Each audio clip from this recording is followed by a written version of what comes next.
at tinanday ang kakayahan at kaalaman ng isang mahusay na edukasyon na kanilang magiging sandata sa pagkamit sa tugatog ng tagumpay.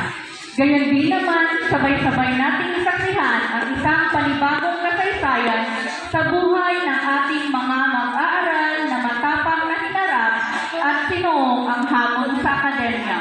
Mga hamong na pagtagumpayan dahil sa kapit-bisig na pagkilos ng ating mga leader edukasyon,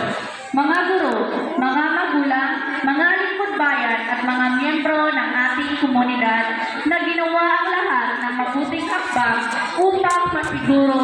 ang mga kabataang Pilipino para